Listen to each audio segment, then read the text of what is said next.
আসসালামু আলাইকুম এভরিওয়ান। আজকে আমি 2 কাপ আটা দিয়ে সন্ধ্যার নাস্তা তৈরি করব। স্বাদমতো লবণ নিয়েছি আর একটু তেল দিয়ে ভালো করে মাখিয়ে নিয়ে উষ্ণ গরম পানি দিয়ে একটা ডো তৈরি করে নিয়েছি, একটা সফট ডো। এটা আমি 10 মিনিটের জন্য রেস্টে দিয়েছি। প্যানে তেল দিয়ে একটু গোটা জিরা দিয়েছি, পেঁয়াজ কুচি, রসুন কুচি, কাঁচামরিচ কুচি দিয়ে একটু ব্রাউন কালার করে ভেজে নিয়েছি।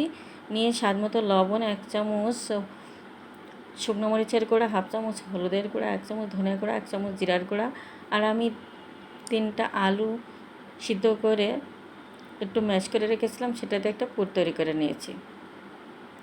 এবার আমি ডোটা কয়েকটা ভাগে ভাগ করে নেব, নিয়ে রুটি তৈরি করে নেব।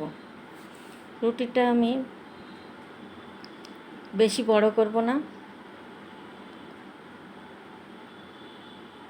এবার আমি এই রুটিগুলো একটু হালকা করে ছেঁকে নেব। ছেঁকে নিয়ে আমি পুরটা এক পাশে দেব, দিয়ে গ্রেট করা ডিম এরপরে দিয়ে দেব। দিয়ে এগুলো আমি সবগুলো তৈরি করে নিয়ে ভেজে নেব। এটা খেতে যে এত ভালো লাগে, আপনারা সন্ধ্যার নাস্তা অথবা সকালের নাস্তা হিসেবে এটা করে খেতে পারেন। সময় অল্প লাগে আর খেতেও খুব দুর্দান্ত লাগে। তো আমার রেডি।